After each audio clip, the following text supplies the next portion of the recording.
Mga kapatid, sa ating pagninilay ngayong araw ng Huwebes Santo, ating pong babalikan ang nangyaring makabuluhang panayam na hinatid ng Santo Domingo Parish Formation Ministry sa ating grupong Santo Domingo Charismatic Community, kung saan ito po ay binahagi sa ating isang Dominican priest mula sa lungsod o mula sa probinsya ng Ilocos Norte sa Camiguin. Wala pong iba kundi si Reverendo Padre Romel Olivar ng Order of Preachers. Ang kanya pong panayam na binahagi ay ang Apologetics, A View from the Missions. Balikan po natin ang mga nangyaring makabuluhang panayam kung saan bawat detalye, bawat istorya ng nasabing panayam ay ating muling babalikan kung saan ito po ay nangyari lamang nitong Marso 13 ngayong taong kasalukuyan. Babalikan po natin ang mga nangyayari kung saan nakaayon po ito sa bawat detalye ng mga kapatid nating lumilipat ng ibang relihiyon tulad ng mga Protestante, mga Muslim, lalo na yung mga iba pang mga saksi at kung ano-ano pang mga relihiyon na pinaglilipatan ng mga kapatiran natin, mga naging Katoliko. Father Romel, panoorin nga natin ang nangyaring detalye ng iyong panayam dito sa ating pagninilay ngayong mahal na araw ng Huwebes Santo. Panoorin po natin ang nangyaring panayam ng Apologetics, A View from the Missions.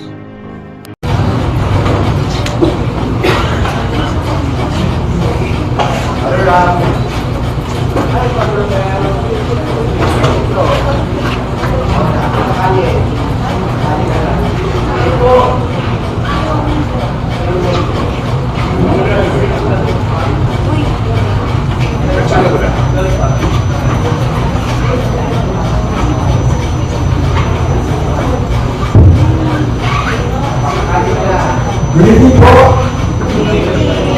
Maraming salamat sa pagdalo.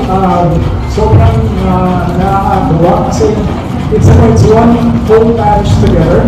All the organizations is there. Lahat, PBCs and whatever. Lahat po nandito po tayo para makinig kay Father Romel Olivar. Police crime po, no? Okay. Anyway, hindi kayo mag-introduce kay Father. Because the missionary zeal, the Father is always, para sa akin, he finds so much comfort and joy in terms of serving the poor talaga.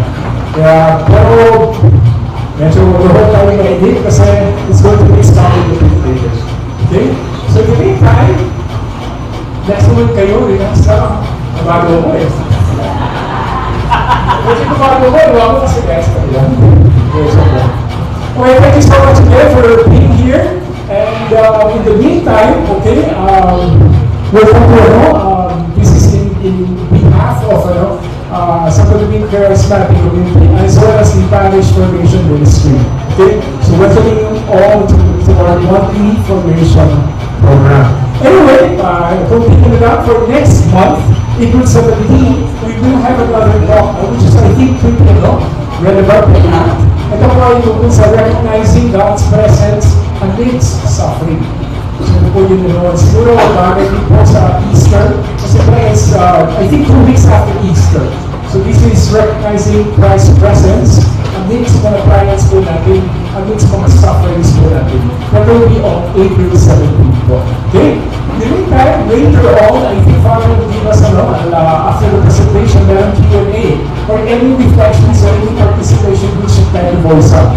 It's supposed to be welcome. So, ready ka na, wala nang problema. Okay? So, relax muna kayo while we're handling the technical stuff for a while. Any questions or anything reflecting part right now? Wala po. Naku, paano na? What did I say? Anyway, okay, certain announcements.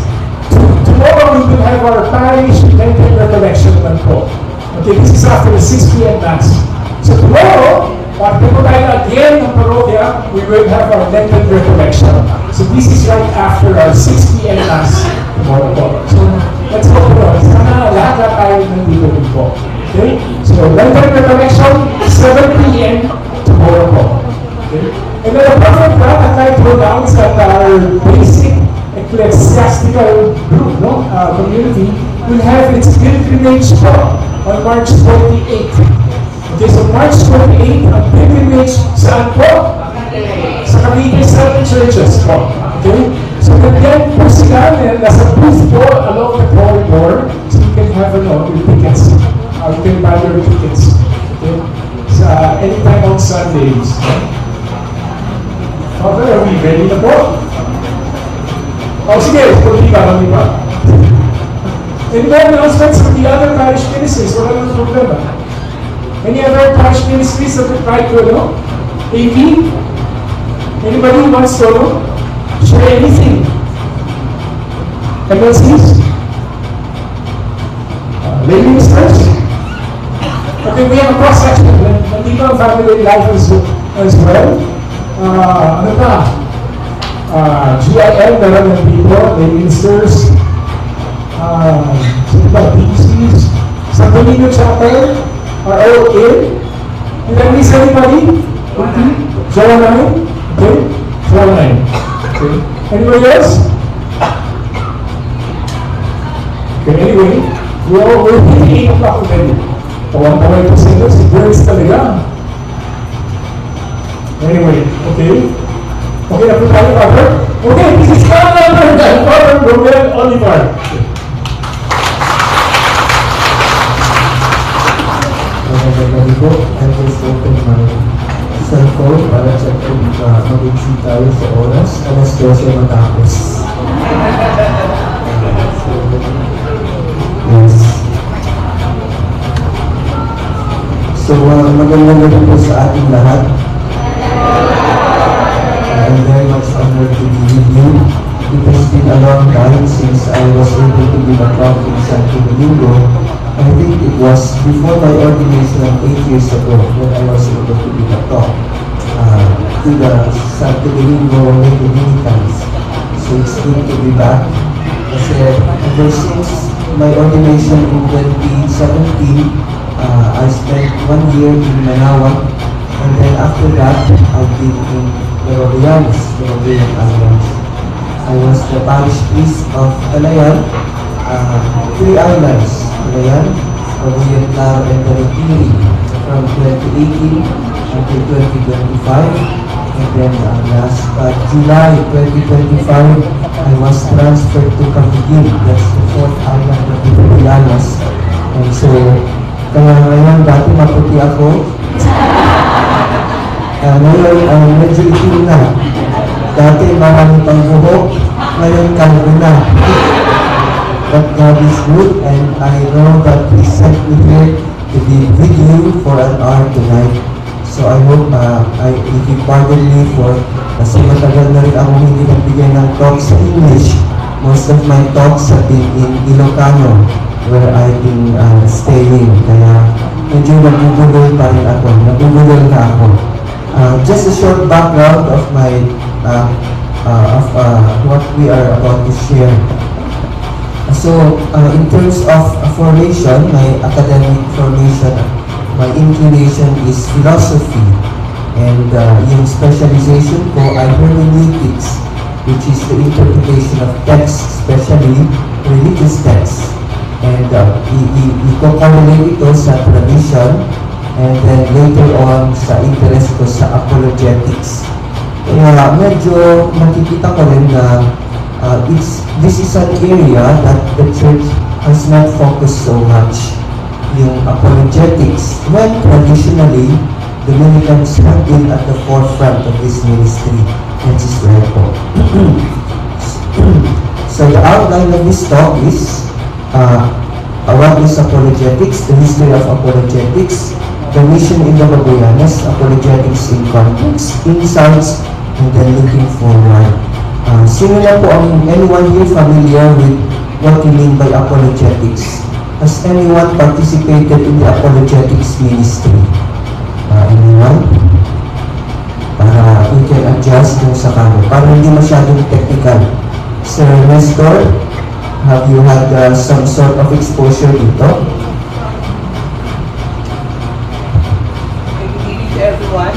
I think the new Attorney Marvel Yasos, Yes. It's more on in defense of the Catholic Church in terms of doctrinal, dogmatic, and of course other issues, other elements of the Catholic faith. Thank you, Brother Nestor. It's the apologia or the defense of the Catholic faith. And sometimes for us, it has a negative connotation. Yung mga nakikipag-akabay, diba? Nakikipag-debate. But let's look into that, yung issues na rin. So next slide, please. So first, what is apologetics? It is from the Greek apologia, which is a formal defense of one's position. It is a theological science whose aim is the reasoned defense of the Christian faith. Now, I would like to give a caution dito. I am not a theology major. So my major is philosophy. I am not a dogmatic theologian. But my interest in apologetics is derived primarily from my experiences as a young person when I was young, and then later my experiences in the mission.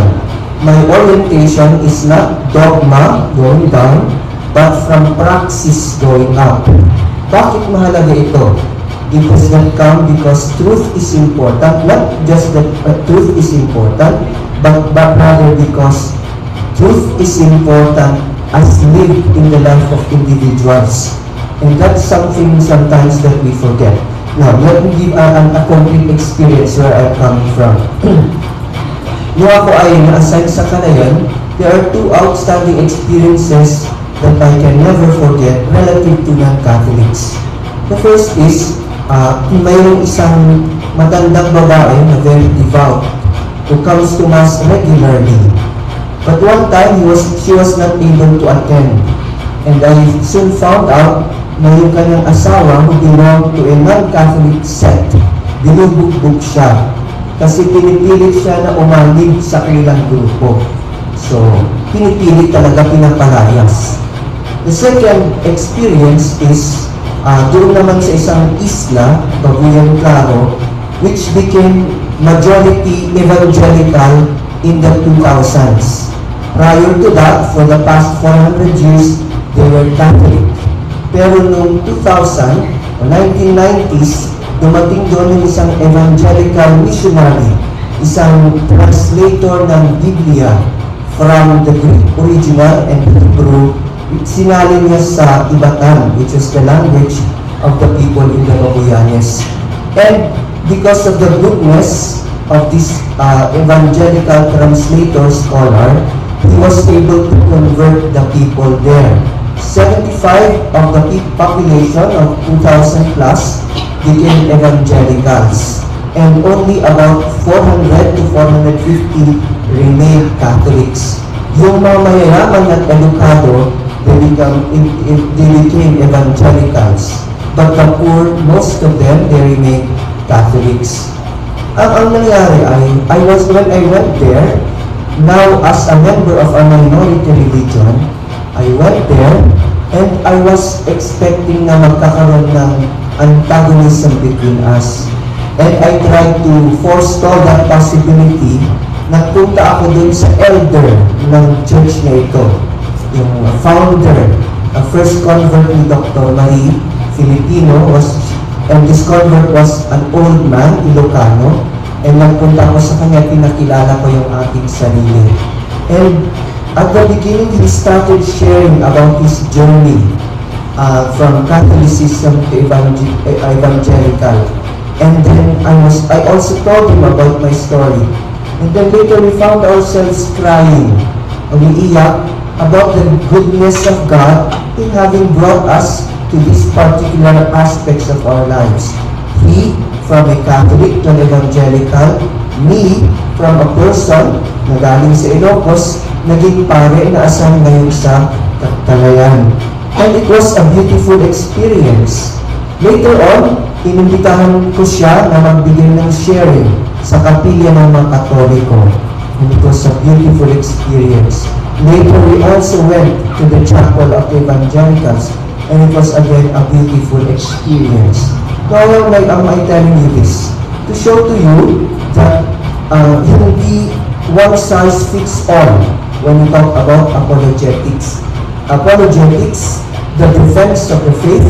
Apologetics, the relation between peoples of different faiths, must come in relation to what the Spirit leads us. All in all, dapat yung primary consideration natin, ano po? Ay, yung grandia po ba yun? I'm not sure po. Grandia po yung, hindi po yata sa amin yun. Nandun po sa gilid. Ay, WQX332. May nakaharang po, may sasakyan.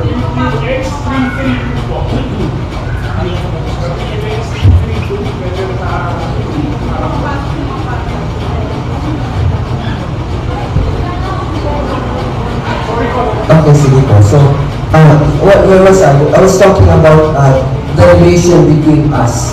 Sometimes, may mga sekta na kaaway talaga. May mga grupo din na friendly towards us. And it's up to the discernment of each one of us how to relate to them. So, but the important thing is that sometimes we need to defend the faith. Bakit?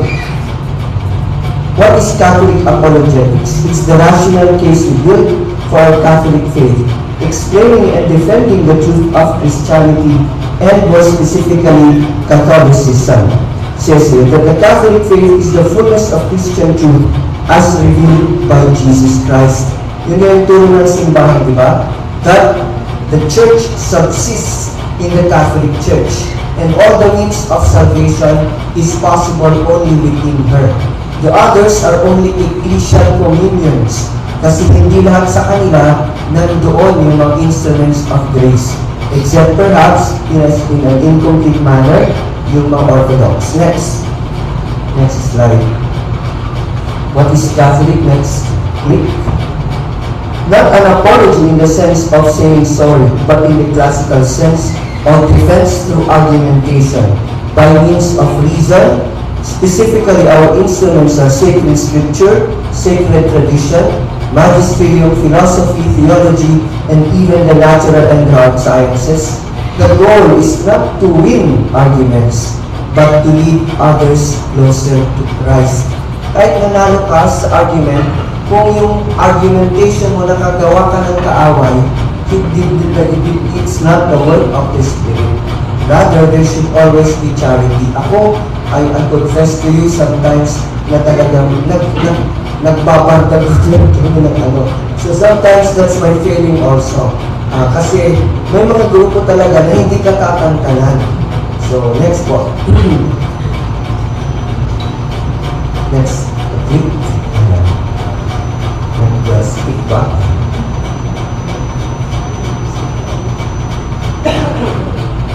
So, what's important is that all of us, so sabi ni, why apologetics, sabi ni Venerable Fulton Sheen, there are not 100 people in the United States, not just the US, but the world, who hate the Catholic Church.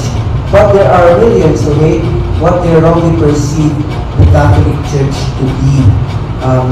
It's the sad truth na na-realize ko na sometimes yung ilang mga kaibigan natin na pastor are not very honest when they present the teachings of the church sa kanilang mga miyembro. At,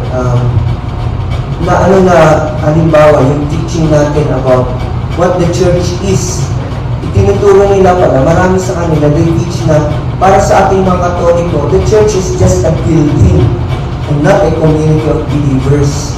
Kaya kung gano'n yung ano nila sa atin, pati di ba yung mga statues and images na tayo ay nag-worship sa mga saints, in any argumentation, in any apologetic relations, dapat you present the argument of the opposing side in the best possible way.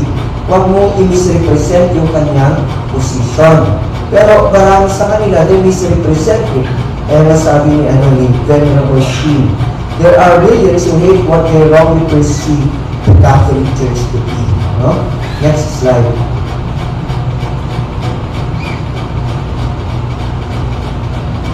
Okay. In the Catholic Church, it has always been a part. Okay? Sabi nga ni St. Peter, always be prepared to give a defense to everyone who asks you the reason for the hope that is in you. Ano ba yung reason kung bakit tayo mayroong pag-asa? Ano ba yung rason kung bakit tayo may pananampalataya? Okay, next slide. There are two kinds of apologetics. The first one, internal apologetics, apologia to the inside. Yung purpose nito ay yung palakasin, yung pananampalataya ng mga mayroon ng pananampalataya. Sometimes kasi yung tinatawag natin is continuing formation. Hindi sapat na nagkaroon ka ng catechism at nabinyagan ka, then titigil na. Alam ko marami sa inyo maraming tanong, di ba? Bakit may statwa? Bakit may mga images? Now, yung purpose ng internal apologetics is to answer the questions of those who are inside. Okay. External apologetics naman is the defense of the church, particularly against the attacks of those who are outside of the church. Next slide. Okay. Apologetics. In classical apologetics, defense against misconceptions and slander, defense against heresy, Justin Martyr, Tertullian, Origen, Augustine of Hippo, ang mga primary na mga defenders natin in classical apologetics. Next. Okay. Part ito sa Middle Ages, di ba? It's part of the ministry of the Dominicans, integral to the identity of the Dominicans, yung defense of the Catholic faith. Ito na, obscure na. Ito halimbawa, St. Dominic was arguing with the innkeeper. He had not yet established the Dominicans, but he came into contact with an Albigensian innkeeper, and he spent the entire night convincing him about the truthfulness of the church and to return to the Catholic faith. Yun pa yung argument regarding the works. Tinapon nila, the ordeal by fire, yung mga libro ng mga heretics at libro ng mga Kristiyano, itinapon, inilagay sa apoy, and the book of St. Dominic emerged unscathed, hindi nasunog. And then later on, the Dominicans became the defenders of the faith.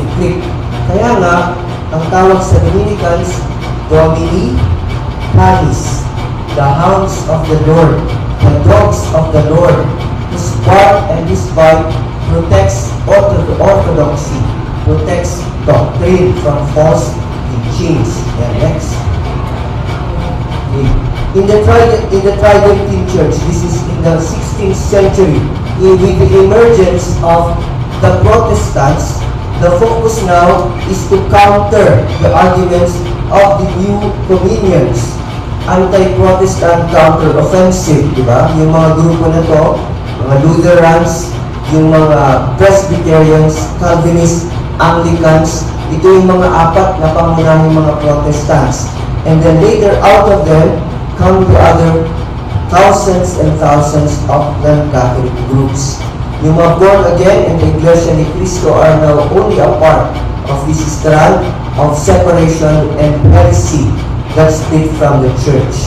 Yung emphasis ng Tridentine Church, I would just like to focus, defense of dogmatic authority, intellectual and systematic, emphasis on unity and universality, and the militant church, fortress church, extra ecclesia, nulla salus. Anong ibig sabihin ng fortress church?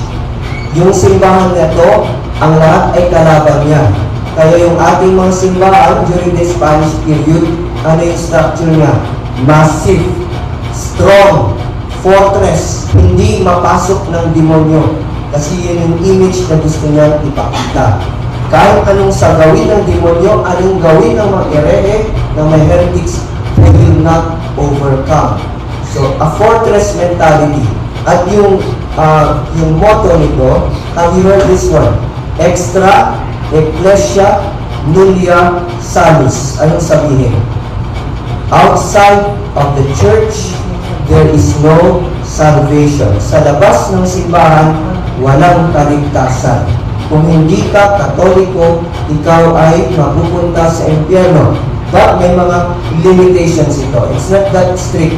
Pero ito yung motto ng mga Katoliko. Extra ecclesia, nulla salus. Next.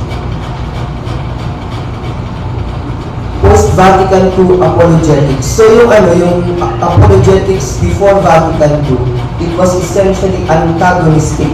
Kaaway ang turing nito sa mga protestante at lahat ng mga religion na hindi Katoliko. But there was a change in Vatican II, 1962 to 1965. In the decree on religious tolerance, sabi niya, whatever is true in other religions and other spiritual beliefs, the Catholic Church affirms them. Lahat ng tao, ang turo ng simbahan na, ay mayroong ray of light na nanggagaling sa Diyos. At maaaring makapagturo sa kanila para sila ay makapagkaroon ng kaligtasan. But it still affirms that the fullness of the truth can be found only in the Catholic Church. It does not, however, condemn other religions as the works of the devil. Hindi automatic. Kasi lahat sila comes from the promptings of the human soul for communion with the divine.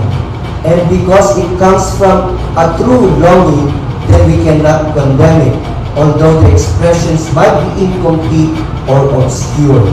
Next. Okay.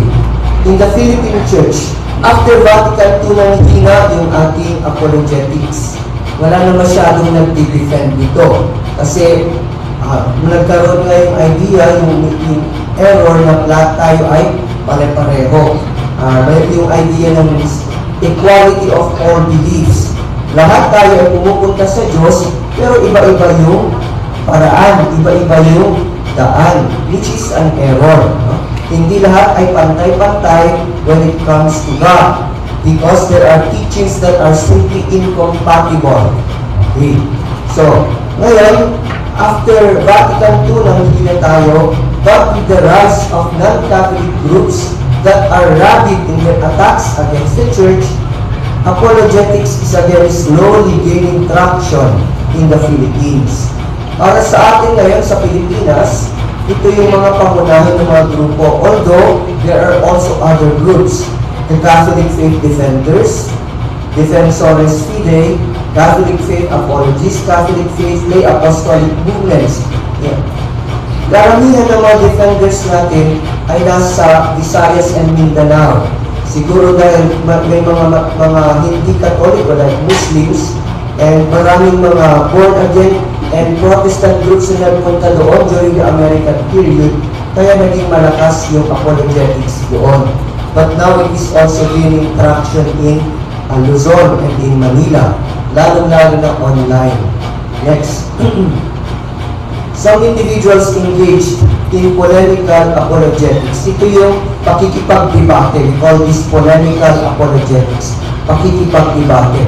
Father Darwin Hitgano, foremost ito yung pare na nakikipagdebate sa mga iglesia at sa mga pastor. Father Darwin. Father Richmond Milo was murdered in 2017 when he was about to debate the Iglesia ni Cristo. Binaril siya sa isang kapilya. And then Brother Angelo Dueñas, taga-Tarlac ito, talasag ng Katotohanan Radio Show. Brother Marco Evangelista, hindi ko nilagay yata. Brother Burns Kaasi ito, Catholic, who became an evangelical, and later became, he returned to the church, and now is host of a YouTube channel promoting Catholicism. And then next, si Brother J. Aruga, the Sentinel, conservative Catholic yan. Yung approach naman niya ay culture and philosophy. Okay, so marami pang iba, dumarami sila. And the strange thing is that sometimes marami sa mga apologists ay mga dating protestante at mga pastor. Look at the next slide, please. Okay. Converts engaged in polemical apologetics. Brother Noe Dora and his association of born-again pastors converted to the Catholic faith. Ito, si Brother Noe. Siya ay pinanganak na born-again. Yung pamilya niya ay born-again. Sino nang nakarinig na kanyang talk? I invited him once in Pangasinan and another isa pang beses dun sa Kanayan. Halos gumulong-gulong ka sa katatawa. Magaling siyang speaker. And he's the leader and founder of a group of pastors and pastoras who became Catholics, mga 300 yung members nila who are based in Cebu. Magaling siya. And nagbibigay na siya ng talk, nagbigay na siya ng talk sa UST, nagbigay na siya ng talk sa mga parishes dito sa Manila. I'm not sure kung nagbigay na rin siya ng talk dito sa Santo Domingo. Si Tatang Larry Malyari, kaklase siya ni Edgardo Manalo, yung executive minister ng Iglesia ni Cristo. Seminarista siya dun sa Central Temple nila, but he became Catholic and later hosted an apologetic show in Radio Veritas. Sad to say he died 2 years ago. But he came also twice in Calayan at doon he exposed the errors of the Iglesia. Kaya maraming bumalik because of him.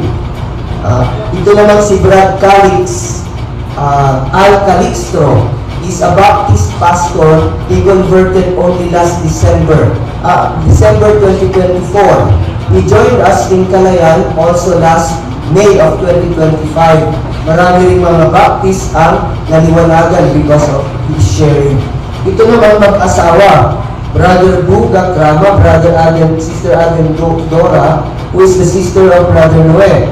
Siya ay Presbyterian pastor, may sarili ng simbahan sa South Korea. He gave that up and he became a Catholic. We invited them twice also in Calayan.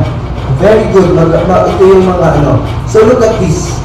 Mga matatalino, mga devout na mga pastors and pastoras who became Catholics. They left their finances, their social networks, the respect that they earn from the born-again and non-Catholic believers to join us in an uncertain future. Pero sila nga ay nandito hanggang ngayon. The best evidence of the truth of the Catholic faith. Next slide. Okay. I heard this in among some of the theologians ng mga Dominicans. Ayaw nila kasi yung apologetics. I know Brother Nestor knows this, mga konti lang kami ng mga apologies ng mga Dominicans. Kasi sabi nila, bakit ka makikipag-debate? Bakit ka makikipag-argue? When, sabi ni St. Augustine, the truth is like a lion. You don't have to defend it. Let it loose. It will defend itself. Kasi not necessary daw in the age of ecumenism because it is divisive and ego-centered. It is divisive. But we have to accept the fact that we are already divided. And not defending the faith will not unify us at all. Kung hindi natin ipagtanggol yung simbahan, hindi makukumbinsi sila, makakakuha pa sila ng mga bago nilang miyembro at masisira yung maraming bagay. Mamaya we will look into that. Actually, yung quote nito ay hindi galing kay St. Augustine. St. Augustine never said anything about that. It was uttered, paraphrased by a Protestant pastor, si R.C. Sproul. So, this is a misattribution. Okay? So, next slide.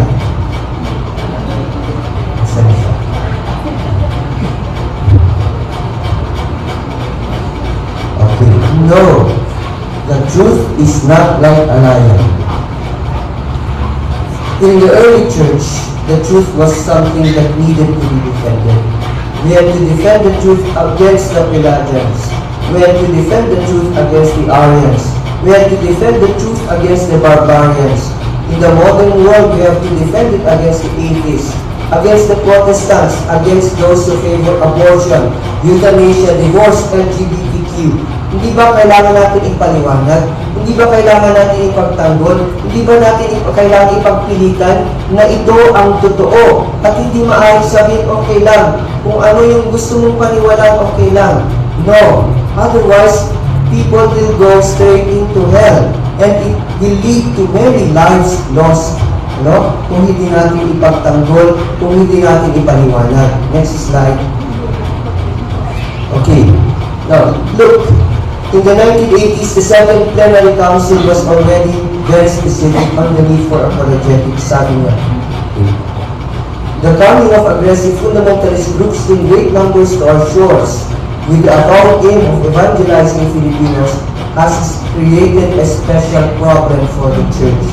Their persistence, their use of radio, TV, and print media, their attacks on Catholic teachings and practices, especially against Marian devotion and use of religious statues, have won over a great number of Catholics. Diba?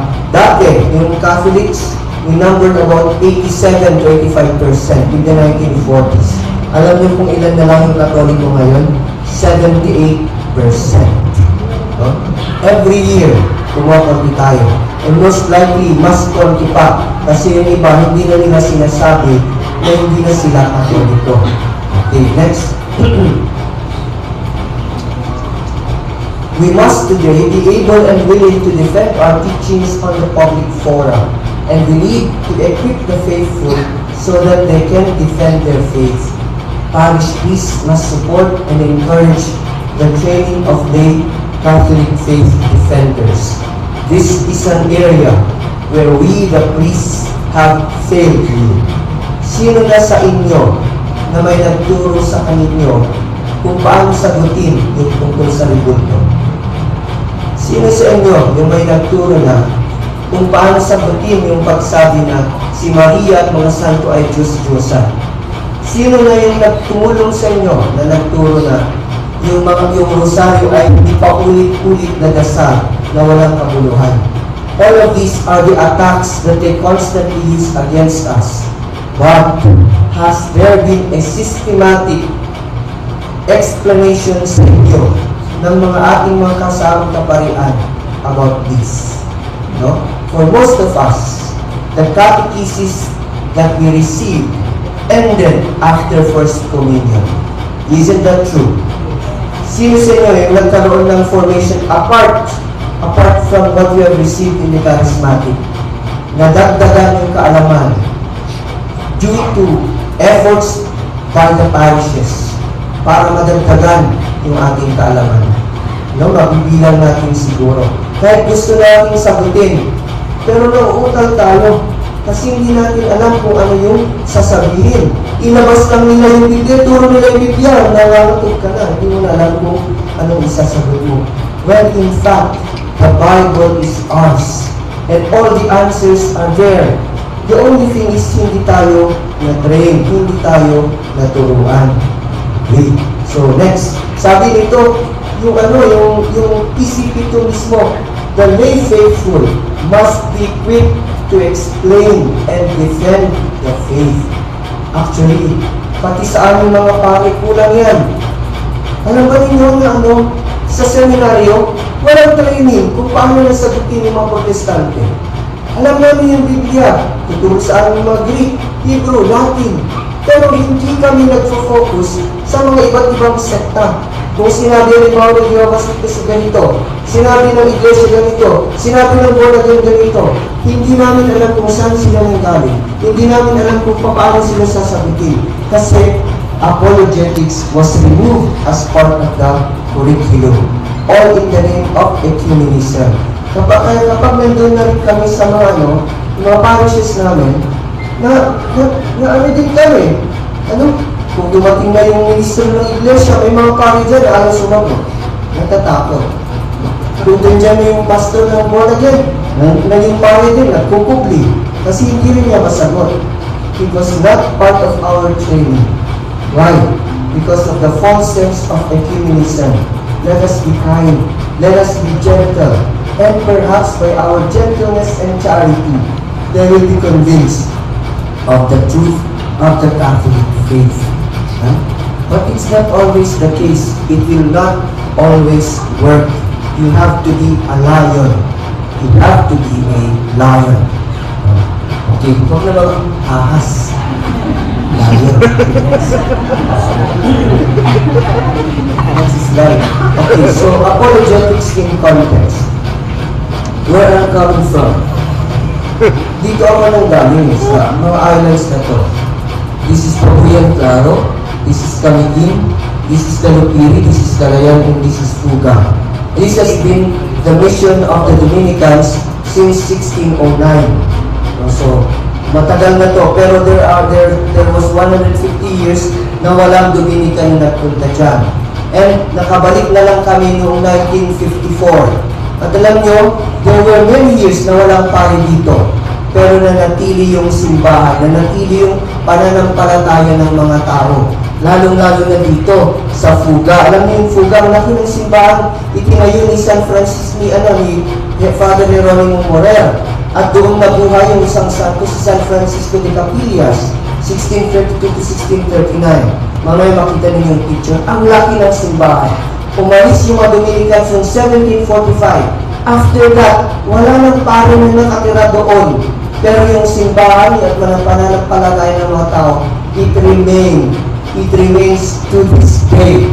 Kahit na kapag may mamamatay, alam niyo kung nangyayari kung may mamatay? Walang pare, walang lay minister. Ang gagawin lang nila magrosaryo. Magrosaryo yung mga tao. Nakaawa. Pero that is the only thing that remained. Their faith in Christ, their faith in Mary, and their trust in the church. Kahit na they were neglected for more than 100 years. No? Next slide. Ito yung simbahan. We started building this in the 1620s. Na-kompleto in the 1640s. May mga tombs ng mga Dominicans dito. Malaki. Parang Santo Domingo yung ano nito. Kasi for 150 years, ito yung headquarters ng mga Dominicans when they went to evangelize the Babuyanes, Batanes, Taiwan, and China. 1745, it was abandoned and the people were abandoned. No? Ngayon, this is now St. Bartholomew Church. This was built by an American Dominican in the 1990s. It stands as a testament to the enduring reality of the Catholic faith in these islands. No? Next slide, please. Ano ito? Tuwing Biyernes Santo, ito yung Way of the Cross nila. I joined them last year. Naiiyak ako kasi yung kanilang panalangin Latin, Ilocano at Latin. Tapos, gitnang tanghali, they walk around and then they prostrate themselves on the ground. Yung old way of the cross ang kanilang sinusunod. And they are very devout. Walang training sa Bible. Wala ka silang Bible. Walang training about the liturgy. But they lead the people in their prayers. See, yan ito. Yung mga tawag sa kanila mga servientes. The servants. Okay, next. This is in Fuga Island. Until the 2000s, bawal pumasok yung outsider. Kasi private hacienda. Kapag pumupunta ka doon, babarilin ka. No? Next. Now, non-Catholic groups in the Magallanes na ngayon. We have Iglesia ni Cristo, Baptist, Born Again, Sabatista. Ayan. Okay. So, ito. So, ito, may saksi ni Jehovah pa, pero dito na nilagay. Jehovah's Witnesses. Jehovah Witness. Okay. Dalawang klase. Some of them are kind and charitable when they deal with us. Others, they are our sworn enemies. Kasi talagang pinupuliriya yung mga Katoliko. Next. Religious affiliation in the Babuyanes. Catholic, we arrived in 1609. Number of adherents, 16,000, 81.2% of the population. Until the 2000, that's 100%. Oh no, sorry, until the 1960s. Baptist, dumating 2,000, number of adherents, 1,000, 5%. Iglesia ni Cristo, 2,000, konti pa lang sila. 350 pa lang, 1.8%. Born again evangelicals, sila yung marami, 2,000, 10.2%. Methodist, kumukonti sila, 150 na lang, 0.7%. Marami sa kanila lumilipat sa Katoliko. Jehovah's Witnesses were about 100.5. Seventh-day Adventists about 100.5. So, yung pinakamalaki pa rin ay yung Catholic. Pero kung titignan natin, dumarami yung dalawang grupo. Itong Baptist at saka yung born again. No? Alam ba ninyo na when I go to Cagayan, hindi yung mga dalawa palagi yung grupo na nagkukompetensya sa dami ng mga kapilya.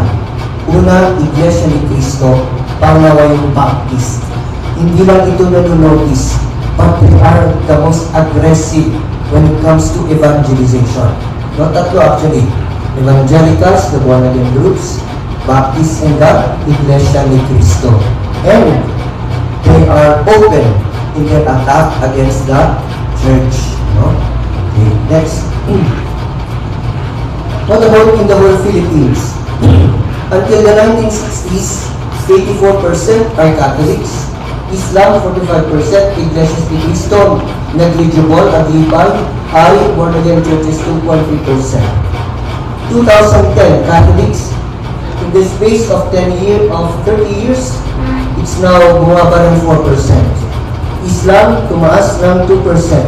Iglesia ni Cristo, tumaas na ng 2.3%. Aglipay, bumaba. Born again churches, tumaas ng 10%. Ngayon, Catholics, after 10 years, bumaba tayo ng 1.2%. Then, Islam, tumaas 6.4%. Iglesia ni Cristo, tumaas 2.6%. Aglipay, 0.8%. Born again, 10 to 13%. If my theory is correct, dalawang grupo yung tumataas. Una, yung born again churches, at pangalawa yung Iglesia ni Cristo. Pero yung Iglesia ni Cristo, not so much, dahil may impact yung away ng mga magkakapatid at ng kapamilya na ito. Diba? In-excommunicate ni Edgardo Manalo yung kanyang nanay at pinabulldozer niya yung kanilang bahay. Yung nanay niya ngayon ay nandun sa abroad at hindi tinutugis o nagtatago dahil nga kay Edgardo Manalo na sariling anak niya. Okay. But the trend here, next slide, key takeaways. First, Catholicism is in gradual decline. Not as rapid as in Brazil, which is now only 60% Catholic, 40% evangelical, when before it was 90% Catholic. Until the 1960s, it is 90%. Ngayon, it's only 60%. Sabi ng iba nga, mga 50% na lang Catholics doon. Okay? Anglicanism is on decline. Actually, nakakakuha lang sila kasi ginagaya nila tayo, di ba? Hindi mo na ma-distinguish yung Aglipay sa Catholic, yung difference lang, may asawa yung kanilang pare. At may mga babaeng pare sila. No? But they present themselves as Catholic. Okay. Islam is on the rise, dahil ang dami nila kung mga lap, ang dami kong mag-asawa. Next, Iglesia ni Cristo is on the rise. Evangelicalism is on the rise. Ano lang ang nagdi-decline? Yung Katoliko at saka yung Aglipayanism. Bakit? Okay. Anyway. Let's go to, sabi ko kanina, from the ground up, yung ating insights about apologetics. Okay. Next. Okay lang ba? The First Methodist Church arrived in Calayan in the 1960s when a Calayanan was converted during the stay in the mainland. Isang pamilya lang, nadagdagan dahil yung isang ikakasal, na-late sila sa kasal. Kaya yung Amerikano na pari doon ng missionary, ayaw na niya ikasal. Eh nakakatay na yung baboy. So, hindi tinuloy yung kasal, nasayang yung kinatay, nagalit yung pamilya, sumawali na sa Methodist. Ayan. So, one family. Although ngayon, yung kanilang pastora, si Pastora Wilma, is a very good friend. No? Once in a while, kapag may Methodist na naging Catholic, pumupunta rin siya para tumulong sa funeral mass, no? Nakikipag, nagkakaroon ng prayer dun sa cemetery. Okay? Next. Yung weakness nila, nagkaroon ng split dahil sa LGBTQ. Yung isang progressive wing ng mga Methodist para sa gay marriage and gay clergy, married gay clergy. Yung iba naman ay conservative. I don't know kung dito sa Pilipinas nagkaroon ng weakness na rin dyan. Hindi alam ng mga membro kung ano na yung kanilang paniwalaan. Yung theology ng Methodist is inclusive, meaning they do not condemn Catholics to hell. Sinasabi nila, all of us are part of God's church. May respeto sila sa mga Katoliko. Okay, next slide. The Babuyan Claro Christian Fellowship, ito yung mga evangelicals na itinayo doon sa isang island na sinabi ko kanina. We also have very good working relationship with them. The only thing is nag-split sila. Okay. Established in the 1990s by Professor Randall Marie and sees the Catholic Church in the benign terms despite differences in theology. Sabi niya, magtayo ako ng simbahan kasi walang pari dito at kawawa naman yung mga tao. Hindi dahil sabi niya, mali yung mga Katoliko, magtayo ako ng bagong simbahan. Wala kasing pare, kaya nagtayo siya. Pero nire-respeto na yung simbahan. And the original members of the church respect us also. Yung problema ay yung mga bago. Okay? Next. The Jehovah's Witnesses and the Seventh-day Adventists, they are not so active sa proselytizing. Next. The Baptist churches, ito yung pinakamarami, 4 sila, pero iba-ibang branch. Kasi yung mga Baptist din ay iba-iba yung kanilang theology. Yung iba, yung kanilang palda hanggang dito. Mahaba yung buhok. Yung iba, pwedeng gitara, pwedeng piano. Iba-iba yung kanilang sa mga bagay na ito. Sa Bible Baptist, Fundamentalist Baptist, Free Baptist. Depende sa kanila. Pero lahat sa kanila, opposed sa simbahan. Okay. The thing is, the most openly anti-Catholic, they are trained from the beginning to evangelize Catholics. And they actively seek to influence local politics and education. They are exclusivists in theology. Catholics will go to hell. Okay, next. Okay. The Iglesia ni Cristo, konti lang sila, and most of their converts come from marriage. Ngayon, hindi na sila ganun ka-active. Next slide. Exclusivist din sila. The born-again churches arrived in the 2000s from converts in the mainland. One strange thing is, isa sa mga simbahan na born-again, itinatag ng isang dating madre, isang dating misyonera. So, nakapag-asawa ng Methodist, and then later on, she established her own born-again church. Nakapag-lungkot, no? They are very active in proselytizing with focus on the youth. Next. Reasons for conversion. Let's go to what can we take away from these groups? Reasons for conversion. Why is it that people convert to these groups? Because the church cannot adequately satisfy their thirst. The young, especially the young, those in far-flung areas, may hindi magmadating ng pare. Those who are hurting, yung mga may problema, and those who have inadequate exposure to the Word.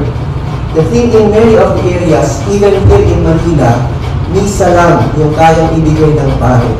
Kasi sa dami ng mga membro, walang nade-develop na sense of community. Sabi ng isang Baptist sa akin, sabi niya, kapag may sakit ako, Father, yung pastor ko, kapag absent ako sa linggo, the next Monday, bibisitahin niya ako at tatanungin, kumusta ka na?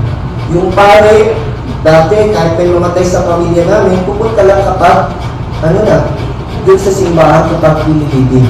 Isn't that the case? No? How many of you have been visited by a priest sa inyong mga bahay? Before you're coming to the charismatic. Siguro sa dami rin ng ng trabaho ng pare. No? Pero That's one thing, devoid of a sense of community. Kulang yung sense of community. Next.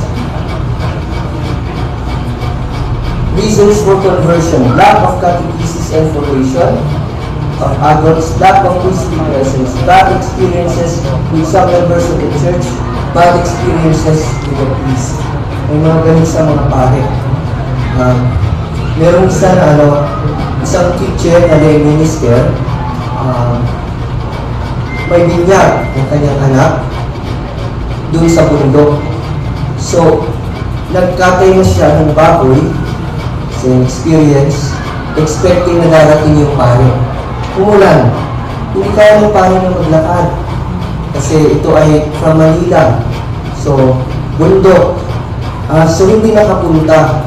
Ang ginawa ng teacher, hapon na, kinuha niya yung kanyang baby, minutor niya, dinala din sa sentro at doon bininyagan, din bumalik siya. Dahil napakaputi. So, that's one. Next year, nanganak ulit yung anak. Same ang nangyari. Hindi nakapunta yung pare. Anong nangyari? The next year, nung ako na yung pare, yung lay minister na ito, naging baptist na. Tinanong ko kung bakit, dahil ba masama yung loob mo dahil sa nangyari sa anak mo? Sabi ko, hindi po, Father. Kasi nung bata ako, nagtigilan ako sa mga baptist. Gusto ko lang bumalik sa kanila, sabi niya. Now he is the principal of the senior high school in the mountains and the #1 enemy of the church. Yung mga kabataan ng mga high school, kinukuha niya para sumama sa kanila. Next. Material benefits to receive from the church. Every Saturday, yung mga Baptist at born again, dala-dala bigas, payless, dilata, pinupuntahan ng mga mahihirap. Kasi lahat sila obligated 10%. So, kapag guro na sila, papawin din nila. Pero ngayon, tanggap lang ng tanggap. No? Maraming material benefits na binibigyan. Okay, marriage. Sa atin, okay lang, di ba, na kung makapangasawa na hindi Katoliko. No? Pero sa kanila hindi pwede. You have to convert. Lalo na yung mga iglesia. And don't you know that a family na magkaiba yung religion ay mahirap, walang unity. At kapag halimbawa, yung isang miyembro ng pamilya ninyo na convert, kapag halimbawa mag-reunion kayo, may namatay. This happens very frequently in the islands. Namatay yung parents, pero yung isang anak iglesia, isang anak born again, isang anak baptist, away yan. Kasi yung may pera na hindi Katoliko, ipagpilitan niya. Hindi niya nadalhin niya sa simbahan. Mag-worship na lang tayo dito. Kung sino yung may pera, yun ang masusunod. Yung Katoliko na pobre, hindi na pakikinggan. No? So, lalong-lalo na yung mga kasi, yung mga kapag pumunta ka sa mainland, oftentimes, they are, sa campus din sila na evangelize. Yung mga klase nila na Baptist or born again, halika, sumama sa amin, masaya dito, palaging may merienda tuwing linggo. At yung pobre na to, na kulang yung allowance, na galing dun sa island, kumbinsido dahil sa gutom. No? So, later on, magkakaroon ng self-groupings. Pagbalik sa Kanayan, Bible woman na siya, o Bible man, magtuturo ng mga kabataan. Next slide. So, balik pa kiwari. Influence of relatives and friends and doctrinal, last yung doctrinal disagreements.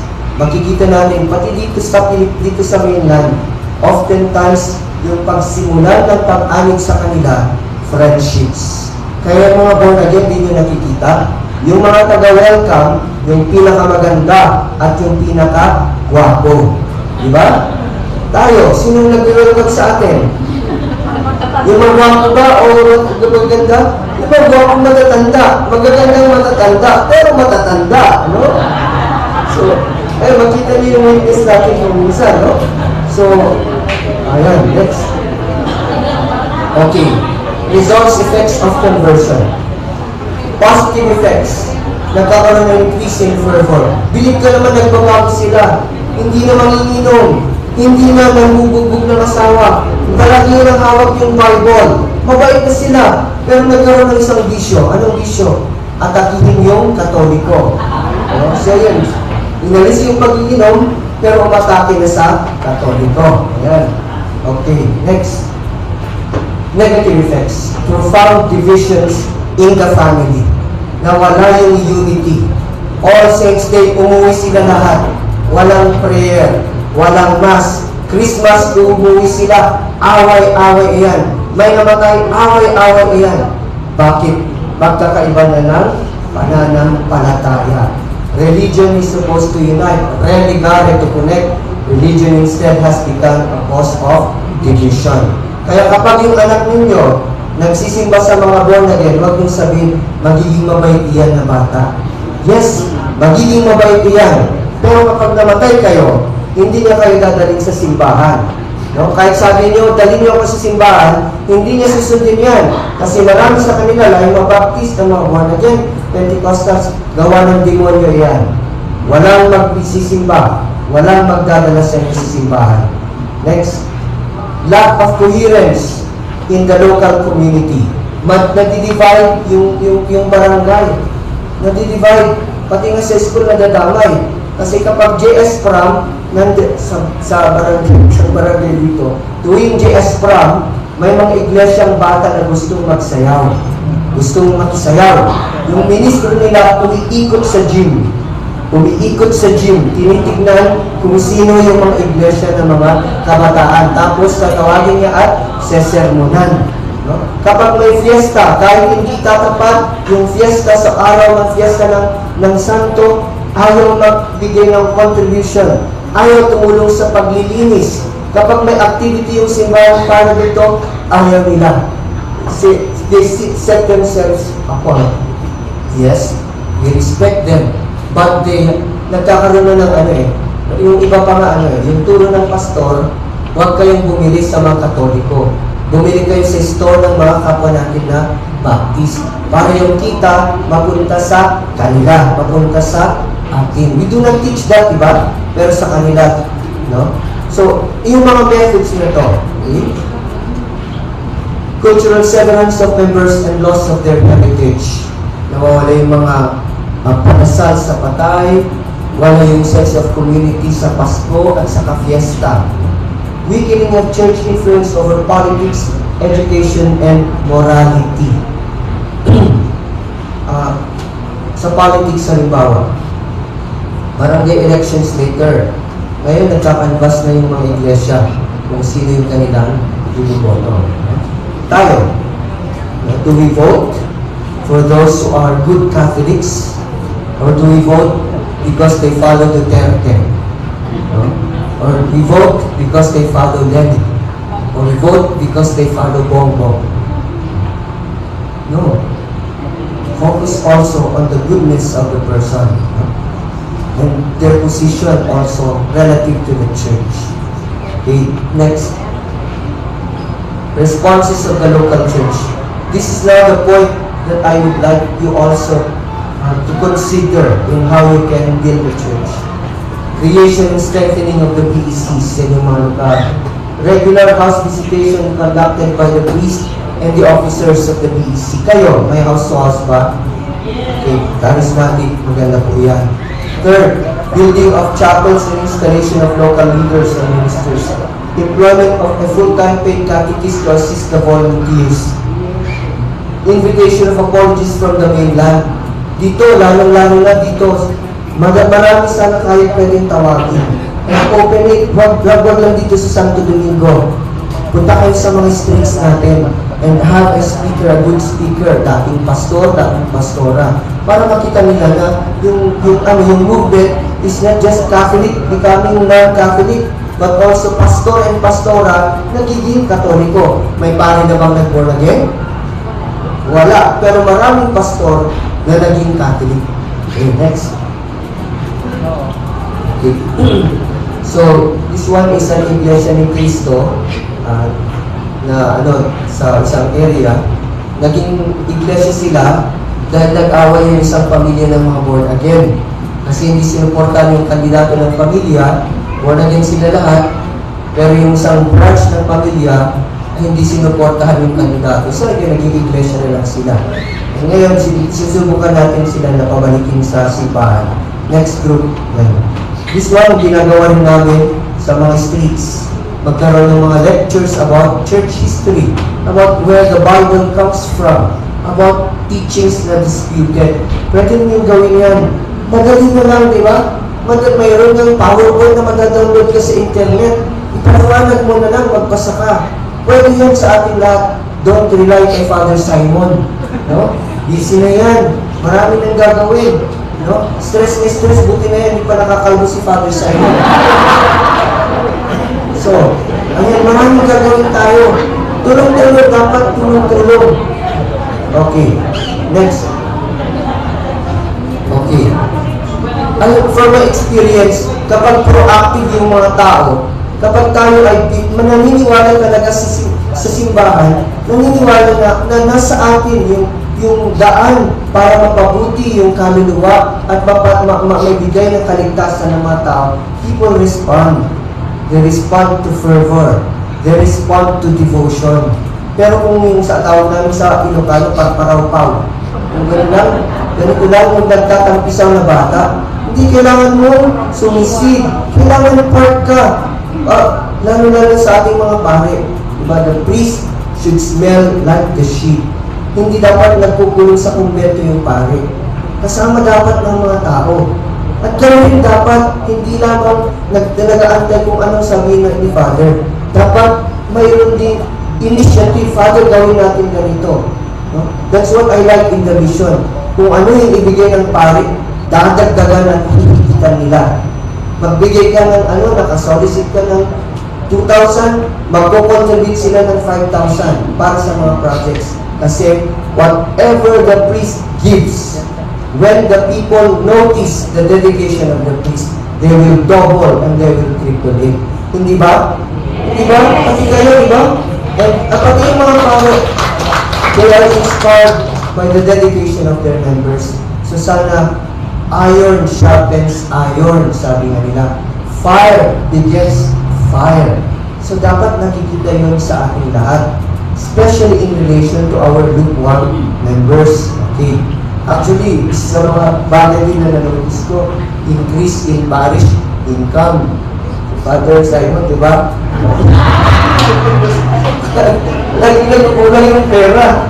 Lagi nagkukulang yung pera. Sa babuyan, tuwing taon may bagyo. Kaya mamaya, wala na naman yung bubong. Naghanap ka rin, saan ang magkukuha ng pagpalit ng bubong? 100,000 isang kapilya. So, ayan, nakatutuloy ako. So, kapag things follow. The things that you need will follow. When follow. So, lapit na po tayo. Nagugutom na yata kayo. Next slide. Insights. It is possible to reverse the trend of conversion. It is important to check the way we look at the church. Is it the one church established by Christ with the fullness of truth, or just one among many?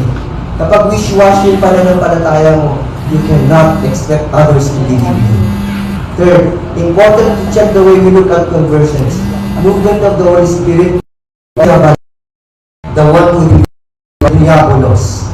Sinabi ko na sa inyo, not always that when people convert, they become better. Some of them, they become worse because they start to condemn. They start to divide. May mga converts na nagiging mabait and more understanding. Nagiging malawak yung pagtingin. Pero marami, they cause heartbreak sa kanilang mga kapamilya. So, discern carefully kapag ang inyong mga anak ay sumasali sa mga grupo na ito. Advise them instead. Join Catholic Bible study groups. Join my charismatic group. Join this community. Why do you have to go there? Come here. No? Okay, next. Antika. Important to look at apologetics as a valid ministry in the church and not something outmoded or passive. Kailangan natin ito. Important to look at the role of our families in the preservation of the faith of our children. Check ninyo yung mga nililigawan nila. Check ninyo yung mga boyfriend nila. Baka iglesia yung nakuha.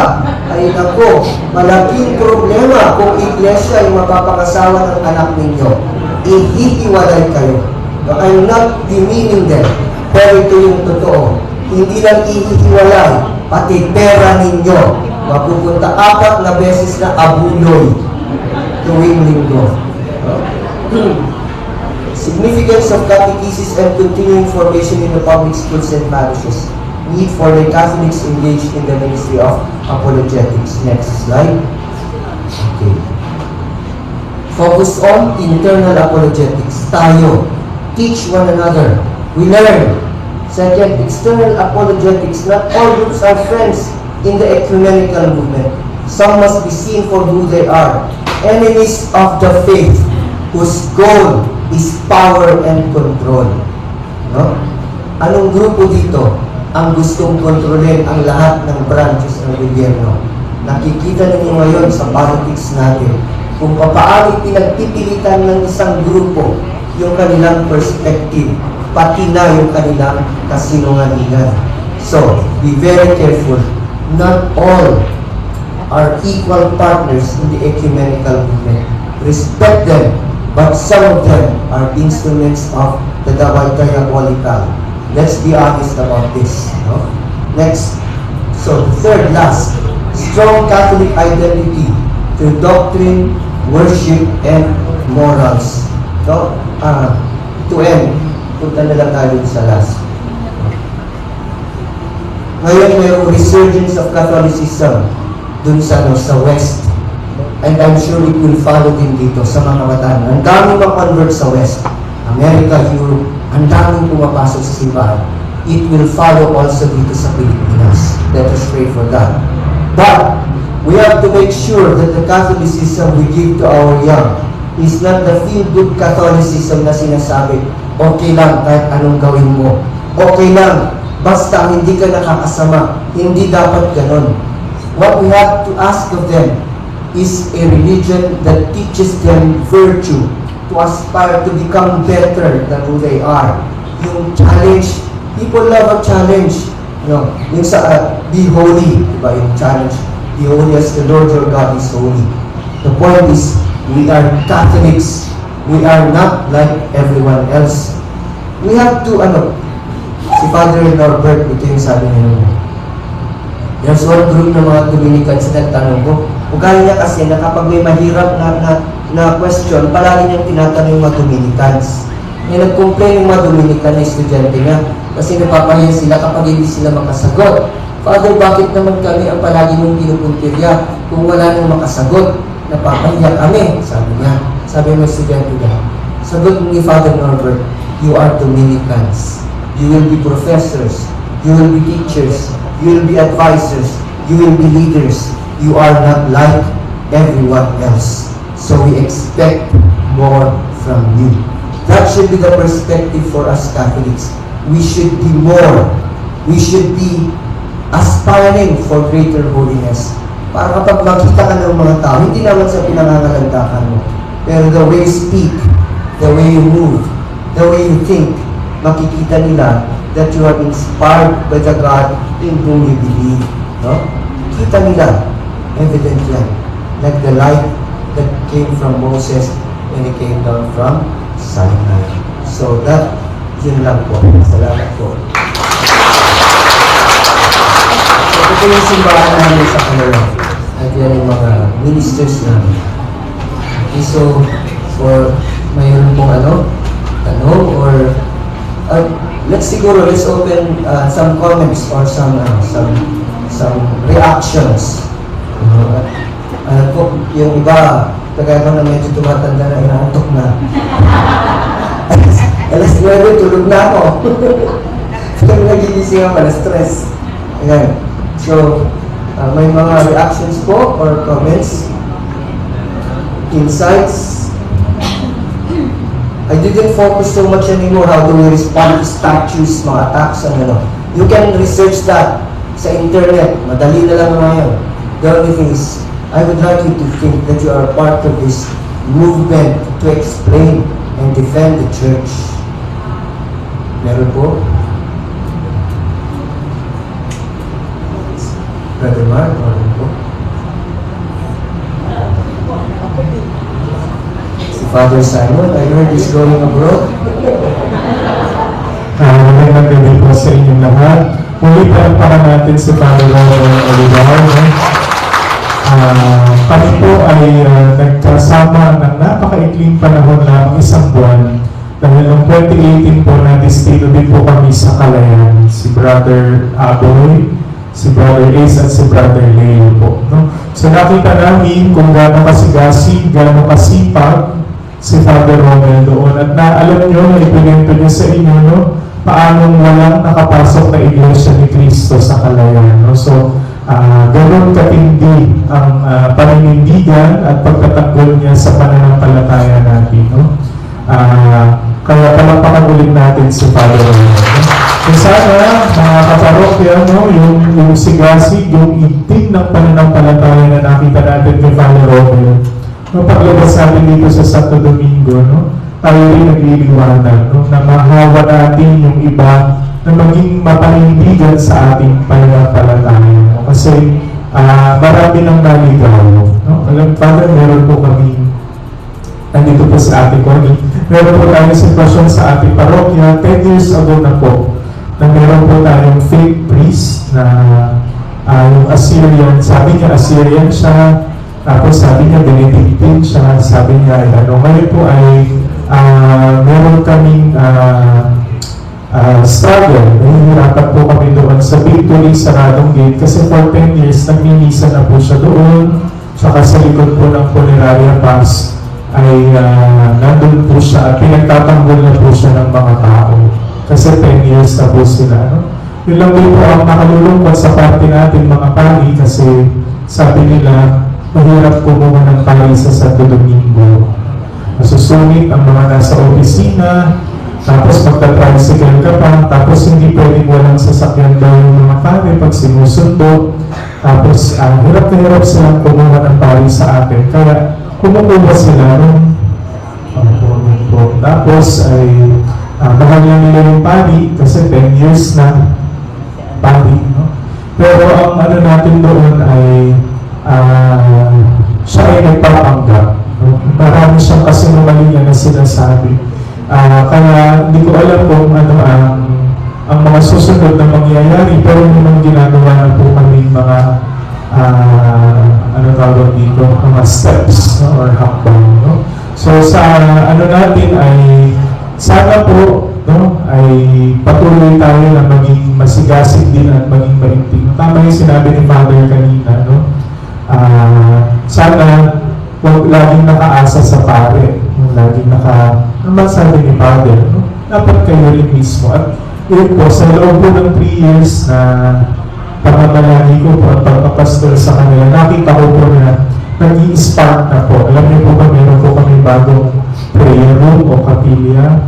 Yung mga tao po namin ay nagpatak-patak, mga construction worker po sila sa Don Pepe, nagpatak-patak po sila mula sa kanilang mga bulsa, no? At nakapagpatayo po sila ng maliit na kwarto at ngayon po ay prayer room na siya ni San Vicente Pere. So, kita na po natin yung hindi na po sila, walang sinabi yung pare o maglagay kayo dyan ng chapel, sila mismo. No? Pwede po ba tumayo yung mga tagapamayanan din, no? Sila Ate Roy, Ate Maan, yung tagapakan po natin sila. So, yun po. So, maraming salamat po sa lahat ng umaten, Johan Nay, Lady Mister, Catechetical, Apostolado ng Panalangin, Santo Niño Chapel, siyempre huli na natin yung sponsor, no? Sino pa ba? Legion of Mary, balakpakan natin sila. Family of Life, nandito po sila. Sino pa? Oh, yun lang naman. SSD po, Social Service, at higit sa lahat ang buhay ng parokya, kaya nakagreen sila ang DEC, balakpakan po natin sila. So, salamat po. So, hantay, El Shaddai, meron ba? God is love. Greeters, wala. Ayun po, God is love. Okay. Greeters, wala. O, sige po. So, ang SBCC, salamat po sa pag-sponsor, no, na magkaroon tayo ng ganitong forum, no? So, maraming salamat po, no? So, Father Mel, no, Sa totoo lang, binoto ko kayo isa sa mga maging parish priest. So, kaya lang hindi ko alam kung ano ang desisyon ng community tsaka ng probinsya. No? Pagdasal po ninyo na mas marami pang Father Romel Olivar na ipadala ang Diyos sa atin. No? Kasi kahit saan siya magpunta, no, nagliliwanag, hindi lang po yung kanyang noon, no, pero nakita niyo nagliliwanag yung mga puntang ng palataya ng tao. Kahit para siyang yung apoy nung aso ni Santo Domingo, ano man yung mabilitan niya, nagliliyab yung kanyang palataya. Amen? So pagdasal natin, no, mahirap yung misyon ni Father Romel at kahanga-hanga, kahit ako hindi ko siguro kakayanin niyo, no? Pero sana ay magpadala pa ang Diyos sa atin ng mas maraming Father Romel Olivar. Amen. Pero kapila, sigurado na. Kasi pinagsalita na ako, ibig sabihin tapos na, no? Pero mas maganda sana magsasalita yung ibang mga kaparokya natin, pero baka gutom na po kayo. Kuya Ram, ikaw naman.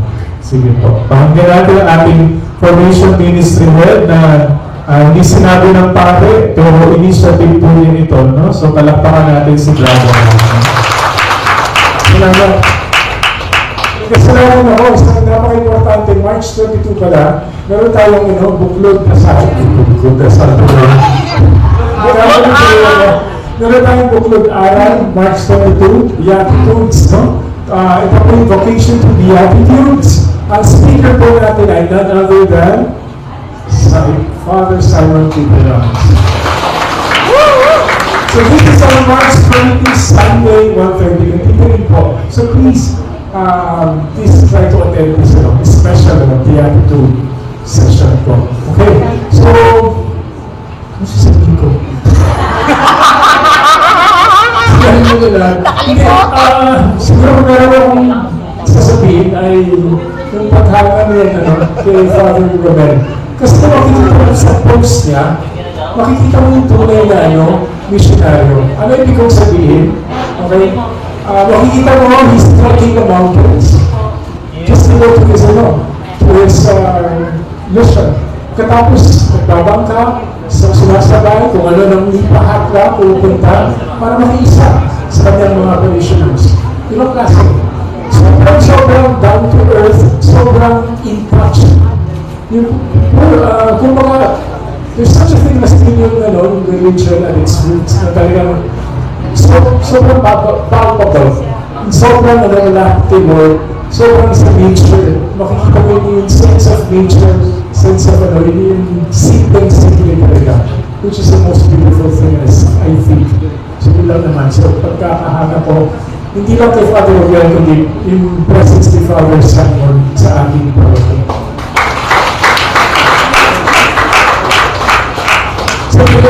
Huwag naman namutan. Yung booklet formation po natin ay initiative ni Father Simon. So, sana magiging, right now, we're actually implementing it on a parish-wide basis. Nandito po kayo lahat.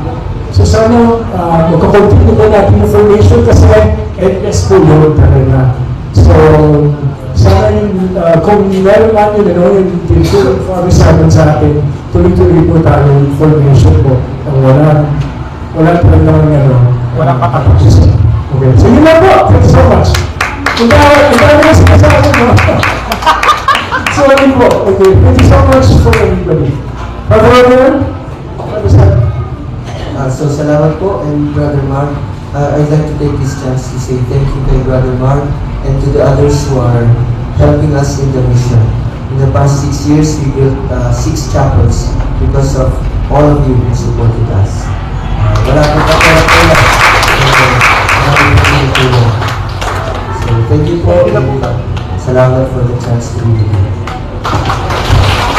Siguro po, photo opportunity tayo. Lahat po na natin, no? Kung kasya tayo, paano? Dito na lang po ba? Nasa po ang ating photographer. Kaya hindi ikaw na lang ba? Yan po.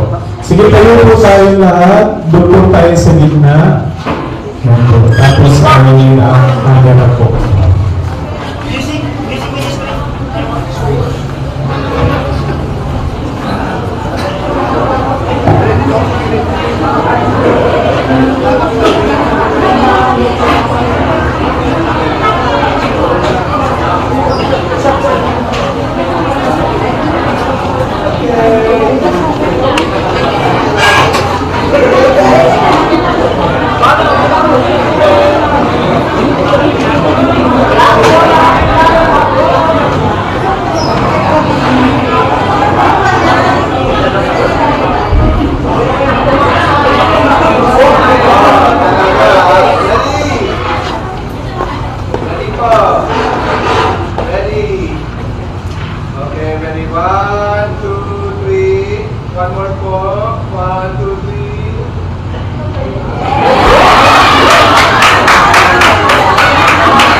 Preachers, ang isa sa mga kapariang Dominikano na mula pa sa probinsya ng Ilocos Norte upang magbahagi ng kanyang panayam na apologetics, A View from the Missions.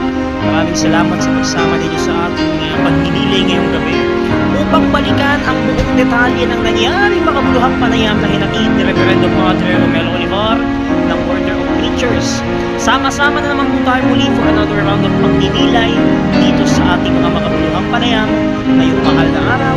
Ako po si Brother Chilo Vinhibay ng Santo Domingo Charismatic Community at ng Apostleship of Prayer.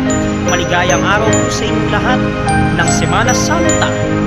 Maligayang pagsalubong sa muling pagkamuhay.